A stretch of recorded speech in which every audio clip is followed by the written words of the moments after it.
Move forward. Move forward and touch Chris and then kick him in the nuts. Kick Chris in the nuts. Move underneath it. Underneath it. His arm is still there. Keep going for all. Now he's going to trip you. That's rude. You want to lean. You want to move slightly in the direction of your right. Yep. Keep going. Nope. Now he's putting bags there because he's a jerk. Kick the bags. Keep moving. Yeah. Just hold Chris back. Now there's a chair. It's going to be very difficult to make out what he's saying. There's a chair, and you need to go directly behind where the chair is. In fact, just push the chair forward like it's a walker. Just use it to block Chris. Just use a walker. There you go. Keep going. Move fast. Stop moving.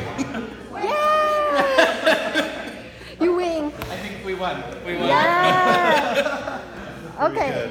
Can I ask you questions? I still want you to kick Chris. Like, game over. If this was my game, it would just be like take out the distraction. Yeah, that's right. Just hurt him. So I will start with Ramona first and then ask you Okay, questions. can I go get my glasses? Yeah.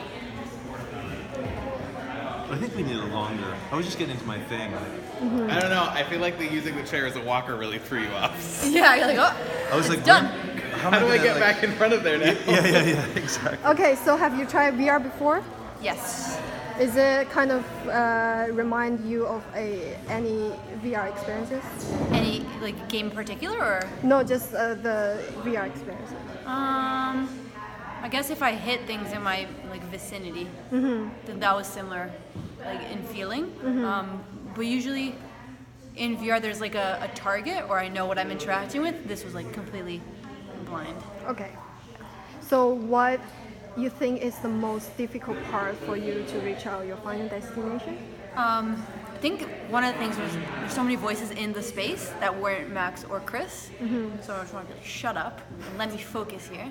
And then also I was finding it difficult to focus because all these things were coming at me and I was trying to figure out what they were. Like I didn't know what that cord was. It felt like jump rope. Yeah.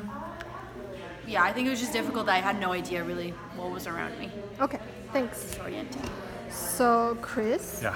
what do you think is the most effective way to interrupt the whole process? I think the physical obstacles because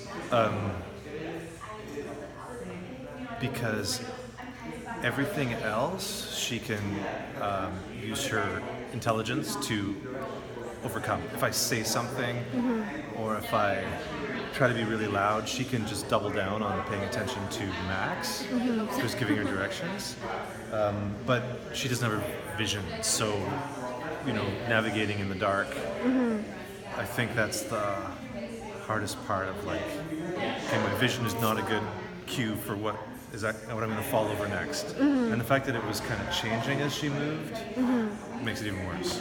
Yes, so what other things you think you want to add to interrupt? To interrupt? Well, really loud noises, a moat. I was like, where can I get a water feature? Because that'll throw her off. If she gets wet, I think that'll like, she'll You'll be just... mad. She'll be mad and blindfolded. So then that'll be really good. Spinning her around a bunch of times was tempting, but I thought, maybe she won't like that so much. I would have really encouraged you on the nut kicking if he did that. I know, I would have been like, where is he? Like just kick. Exactly. Like blindfold's coming off. Bam. Yeah. So, or a room that tilts or spins, I think would be wonderful if you could have that. And if every third thing that Max said was a lie, that would be great. Oh my god. Like if she had to like compute, or she was counting down backwards from 100 by threes while she had to balance a glass of water on her head or whatever, like some other task that makes it like I'm trying to watch my score and then also trying to, whatever. Okay. And if she had like 3 blog posts to write in one day, that would be something. I don't know, hypothetically. Yeah. Thanks. Yeah. So, hi Max. Hello. So, what do you think is the most effective way to help Ramona to get the final destination? I mean, it felt like the directional stuff was the best. Like, I feel like if I had played it a bunch, probably what I would have developed is just like a very quick, like, stop, go, up, down, like left, right kind of thing. Where, like, if we could make a code system, it would be very, like, because obviously you're not moving up or down, but if I could like identify where you should move or the obstacles, right? Like saying like lower or higher, being like there's an obstacle at your knees or whatever, as succinctly as possible. I think is what I'm trying to say. What I'm saying very unsuccinctly is Okay. that the more succinct that I could have been, like when it's just like forward, like I feel like the groove was happened when it was like. Just keep going forward. Just keep going. Don't let Chris stop you. Just go. Use it as a walker. Yeah, he's there. Block your body. He's trying. Just go.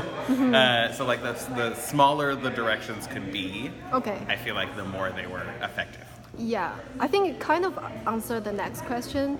So, what other things you think you can would be helpful to add to your command to Ramona?